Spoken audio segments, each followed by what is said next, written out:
Saludos a todos, ¿cómo están? Hoy es lunes 15 de marzo del año 2021 y continuamos con esta serie de videos donde la idea principal es compartir experiencias que me han tocado vivir de ciertos momentos históricos que pues recientes, ¿verdad?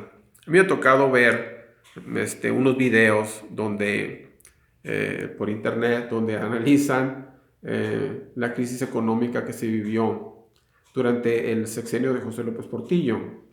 Y entonces, pues ahí en videos que duran, más que nada, inclusive a veces trabajos de PowerPoint, donde la persona que explica esa crisis no ni siquiera da la cara, sino que tratan de explicarla con algunas imágenes en PowerPoint.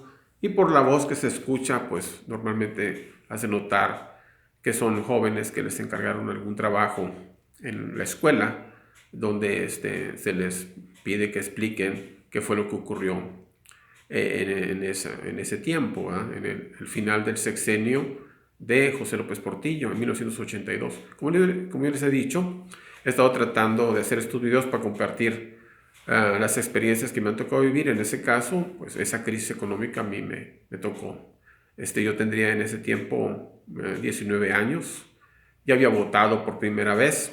Había usado por primera vez esa credencial para votar que es expedida por el IFE. No me acuerdo si algún organismo le había dado. Entonces, en ese tiempo yo me encontraba en la universidad. Yo estaba en segundo semestre de la carrera de química.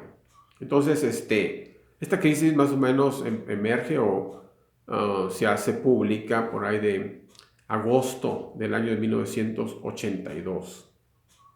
Realmente es lo que se le conoce como crisis de fin de sexenio, ¿verdad? Ya habíamos tenido una crisis similar, o más o menos una crisis de fin de sexenio en 1976 con el gobierno de Luis Echeverría. Entonces nuevamente aparecía esta situación. Entonces, como les digo, yo veo videos y en 3 minutos pretenden explicar lo ocurrido en esta crisis y uno realmente dice, oye, pues se escucha uno que repiten la versión oficial, ¿verdad? Yo no haría este video si no considerara que con esa información es suficiente para explicarlo. Realmente yo digo, no, hay otros datos, otra información que no consideran. ¿Quién era José López Portillo? Por ejemplo, nadie lo menciona.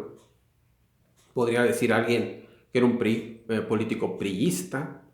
Habría que ver cuando obtuvo su credencial como priista, ¿verdad? En realidad, José López Portillo es un político débil. Fue un presidente débil. ¿Por qué débil? Porque aunque yo digo que gobernó de diciembre de 1976 a noviembre de 1982, eso es lo que se menciona de manera oficial, pero José López Portillo era un político débil, era un político que no tenía carrera política. Él mismo comentaba en forma de broma que él no era un político de carrera, sino que él era un político a la carrera. Era una persona con mucha cultura general, cultura universal. Veía ahí que una persona que había leído muchos libros, era maestro en la universidad, pero realmente su carrera política y su llegada a la presidencia de la República no se explican de otra forma, si no es porque había sido amigo de la infancia del presidente Luis Echeverría. Ese era su único mérito político. Ya siendo presidente, como no tenía, vamos a decir, no tenía un grupo político que hubiera él formado a través de sus años, realmente tuvo que echar mano de los gobernantes o de los funcionarios que habían estado en el gobierno anterior. Por eso yo he dicho que, en mi opinión, realmente lo correcto hubiera sido que Luis Echeverría se hubiera reelecto como presidente, porque la idea era continuar con las mismas políticas que había estado, sobre todo económicas, que había estado llevando a cabo el licenciado Echeverría, que era tratar de que el país creciera económicamente lo más rápido o lo más que se pudiera, ¿verdad?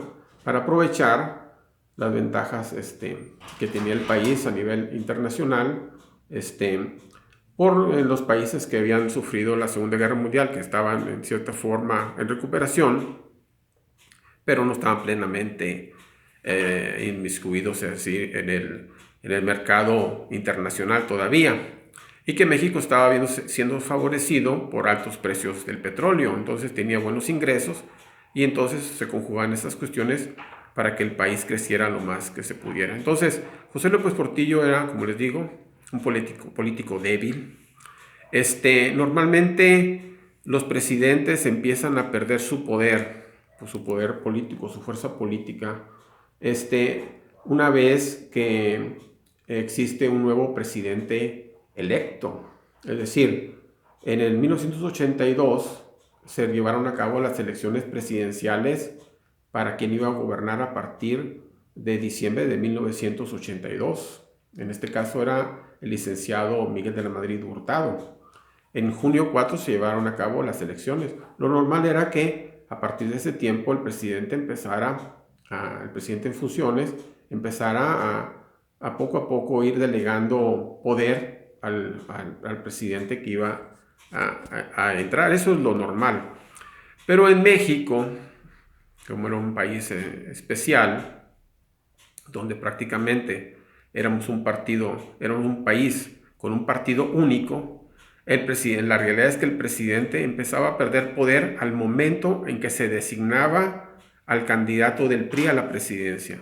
¿Por qué? Porque sabían que lo más seguro es que ese candidato iba a ganar la elección. Entonces no era necesario esperarse hasta el día de la elección para saber quién ya iba a ser el siguiente presidente. Entonces, esto era de dominio público.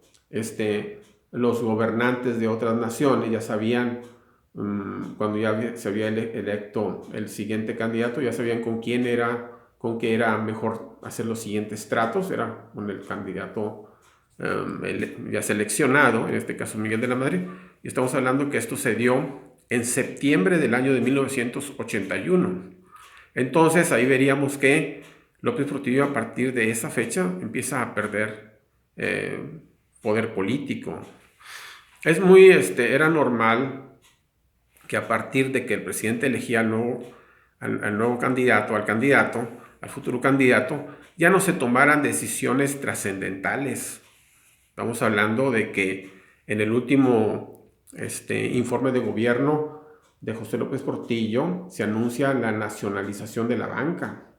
Esta es una decisión muy importante. No es una decisión que usualmente se tome por un presidente en esa etapa de su gobierno, prácticamente a unos pocos días de dejar el gobierno. No se puede entender que esa decisión no haya sido tomada por el que era candidato del PRI y que ya era presidente electo, en este caso Miguel de la Madrid. Por eso yo digo que Miguel de la Madrid ya gobernaba México en ese año de 1982 y que las decisiones que se tomaron en esos tiempos, sobre todo en materia económica, esas decisiones habían sido realmente hechas por Miguel de la Madrid. Entonces, cuando se haga un análisis, de esta crisis de 1982, tenemos que tener en cuenta cómo era el ambiente de México, el ambiente político de México en esos años, en el año de 1982. Era muy diferente a cómo es el día de hoy. Nosotros vimos cómo en esta elección reciente de Andrés Manuel López Obrador, una vez que ya fue ganador de las elecciones, cómo es que el presidente Peña Nieto empezó pues a perder su poder político y prácticamente no hacía ningún tipo de apariciones, y vimos cómo el poder empezó a pasar a manos de Andrés Manuel López Obrador. Bueno, eso es porque son de partido distinto. En aquel tiempo pues éramos un partido único y realmente el poder empezaba a pasar a manos del siguiente presidente una vez que era nombrado candidato por el PRI a la presidencia. Bueno, este es obviamente que vamos a seguir hablando de lo ocurrido al final del sexenio de José López Portillo, pero era muy importante dejar en claro esta situación que se vivía. Bueno, espero que esta información les sea útil en la toma de sus decisiones. Realmente lo ocurrido en esta crisis no es difícil que se pueda explicar en unos pocos minutos, pero tampoco es para llevarse toda la vida, ¿no? Pero este dato es muy importante que lo tomen en cuenta. Y seguiremos analizando lo que ocurrió en estas fechas en los siguientes videos. Espero que le den like a este video para que más gente lo vea y vamos a seguir analizando lo ocurrido al final del sexenio de José López Portillo. Saludos a todos, estamos en contacto para nuevos videos. Bye, adiós.